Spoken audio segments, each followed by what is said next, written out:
nama saya Asifa Nadia Putri, mahasiswi semester 6, Prodi Akuntansi, Fakultas Ekonomi dan Bisnis, Universitas Buana Perjuangan Karawang. Pada kesempatan kali ini, saya akan mempresentasikan hasil kerja praktik saya yang berjudul Penyusunan Anggaran Rencana Kegiatan Pemerintah Desa (RKP Desa) pada Desa Tegal Sawah, Karawang Timur. Pada pembahasan kali ini terdapat 5 poin. Yang pertama, pendahuluan. Yang kedua, gambaran umum instansi. Yang ketiga, tinjauan teoritis. Yang keempat, pelaksanaan kerja praktik. Dan yang kelima, kesimpulan dan saran.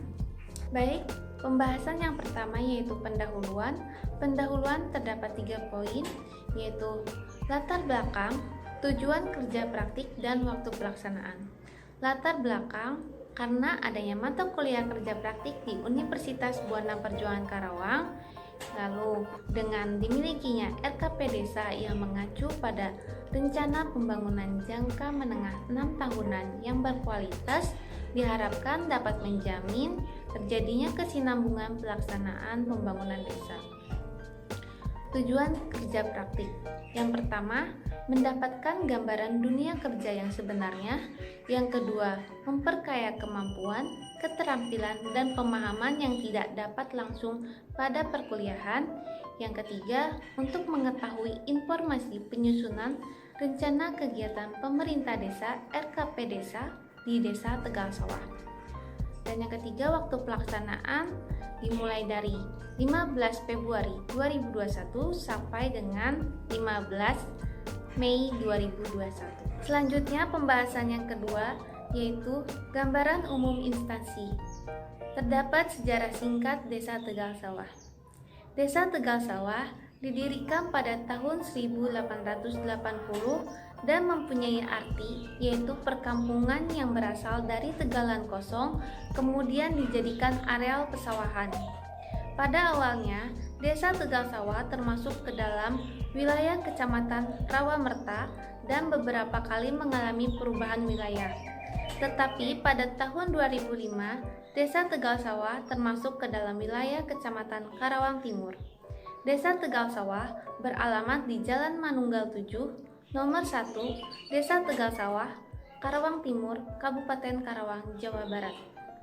Desa Tegal Sawah memiliki visi, yaitu terwujudnya kehidupan masyarakat Desa Tegal Sawah yang religius, sehat, aman, harmonis, maju, adil, dan tertib. Desa Tegal Sawah pun memiliki misi, yaitu yang pertama, meningkatkan kualitas kehidupan beragama dalam mewujudkan masyarakat yang beriman dan bertakwa. Yang kedua, meningkatkan kualitas kesehatan yang merata dan terjangkau.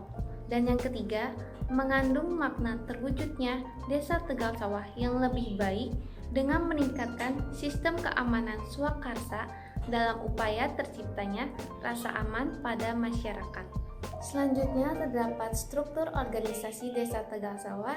Yang pertama ada Kepala Desa yaitu Bapak Haji Ade Kardiatna, dibawahi oleh Sekretaris Desa yaitu Bapak Jaya Kusuma, dan terdapat 2 kaur yaitu Kaur Keuangan Ibu Nyai Nur Hasana dan Kaur Umum Ibu Widya Nur Anggraini. Lalu terdapat Kasih yaitu Kasih Pelayanan Bapak Abdul Rahmanillah, dan Kasih Kesejahteraan yaitu Bapak M. Andriansa. Yang ketiga yaitu Kasih Pemerintahan Bapak Diki Hadi Nugraha. Lalu terdapat 4 kadus. Yang pertama, Kadus Kerajaan 1 Bapak Sukarma, Kadus Kerajaan 2 Bapak Karna, Kadus 3 yaitu Kadus Taneuh Berem Bapak Ahmad Fauzi R. Yang keempat, Kadus Bojongloa yaitu Bapak Ade Saputra. Selanjutnya, pembahasan yang ketiga yaitu tinjauan teoritis. Terdapat pengertian akuntansi, yaitu menurut American Institute of Certified Public Accounting menyatakan bahwa akuntansi adalah seni pencatatan, penggolongan, pengiktisaran dengan cara tertentu dalam ukuran moneter, transaksi, dan kejadian-kejadian yang umumnya bersifat keuangan, termasuk menafsirkan hasil-hasilnya.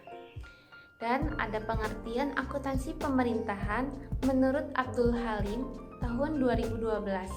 Pengertian akuntansi pemerintahan adalah proses pengidentifikasian, pengukuran, pencatatan, dan pelaporan transaksi ekonomi atau keuangan dari entitas pemerintahan yang dijadikan informasi dalam rangka pengambilan keputusan ekonomi oleh pihak-pihak eksternal pemerintah yang memerlukan. Terdapat pengertian prosedur menurut Mulyadi tahun 2016.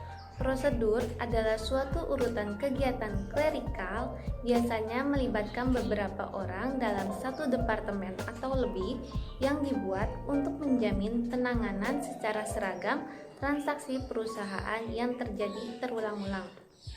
Selanjutnya ada pengertian anggaran menurut Halim dan Kusufi tahun 2017. Anggaran adalah dokumen yang berisi estimasi kerja baik berupa penerimaan dan pengeluaran yang disajikan dalam ukuran moneter yang akan dicapai pada periode waktu tertentu dan menyertakan data masa lalu sebagai bentuk pengendalian dan penilaian kinerja. Selanjutnya terdapat pengertian RKP Desa menurut Saraswati Sugiharto, yaitu RKP Desa merupakan penjabaran dari dokumen RPJM Desa yang memuat rencana strategi yang akan dilaksanakan dalam jangka waktu 1 tahun. Dengan dimilikinya RKP Desa yang mengacu pada rencana pembangunan jangka menengah 6 tahunan yang berkualitas, diharapkan dapat menjamin terjadinya kesinambungan pelaksanaan program pembangunan desa. Pembahasan yang keempat yaitu pelaksanaan kerja praktik. Pada pembahasan kali ini adanya siklus penyusunan RKP Desa. Yang pertama, musyawarah desa penyusunan perencanaan pembangunan desa. Yang kedua, pembentukan tim penyusun RKP Desa. Yang ketiga, pencermatan pagu indikatif dan penyelarasan program kegiatan masuk ke desa. Yang keempat, pencermatan ulang dokumen RPJM Desa. Yang kelima, penyusunan rancangan RKP Desa dan rancangan usulan RKP Desa. Yang keenam, penyusunan dan penetapan RKP Desa dan daftar usulan RKP Desa. Yang ketujuh, RAPB Desa. Yang kedelapan, RKP Desa dan pengajuan daftar usulan RKP Desa. Selanjutnya terdapat pihak penyusunan RKP Desa. Yang pertama yaitu Kepala Desa selaku pembina, yang kedua Sekretaris Desa selaku ketua, yang ketiga Ketua Lembaga Pemberdayaan Masyarakat sebagai sekretaris, dan yang keempat yaitu anggota yang meliputi perangkat desa, lembaga pemberdayaan masyarakat, kader pemberdayaan masyarakat, dan unsur masyarakat. Lalu ada peran penyusun RKP Desa. Yang pertama, pencermatan pagu indikatif desa dan penyelarasan program kegiatan masuk ke desa. Yang keempat, pencermatan ulang dokumen RPJM Desa. Yang ketiga, penyusunan rancangan RKP Desa. Yang keempat, penyusunan rancangan daftar usulan RKP Desa. Selanjutnya ada kedudukan dan koordinasi. Dalam pelaksanaan kerja praktik di lapangan, saya ditempatkan pada bidang pelayanan masyarakat. Dalam bidang tersebut mempunyai tugas yaitu melaksanakan sebagian tugas KAUR umum dan KAUR pemerintahan, yang dimana pelayanan masyarakat ini adalah membantu masyarakat dalam pembuatan kartu tanda penduduk, kartu keluarga, dan surat domisili dan sebagainya. Selanjutnya ada tugas-tugas yang dilakukan. Yang pertama, melakukan input data penduduk Desa Tegal Sawah. Yang kedua, membantu membuat surat-surat seperti surat domisili, surat keterangan usaha, dan surat keterangan yang lainnya. Yang ketiga, wawancara mengenai prosedur penyusunan rencana kegiatan pemerintah desa. Selanjutnya ada permasalahan. Permasalahan yang ditemukan pada saat penyusunan RKP Desa di Desa Tegal Sawah adalah rendahnya partisipasi masyarakat dan keaktifan masyarakat dalam musyawarah yang dilakukan oleh desa. Hal ini menyebabkan tidak tertampungnya keinginan masyarakat, melainkan hanya sebagian saja.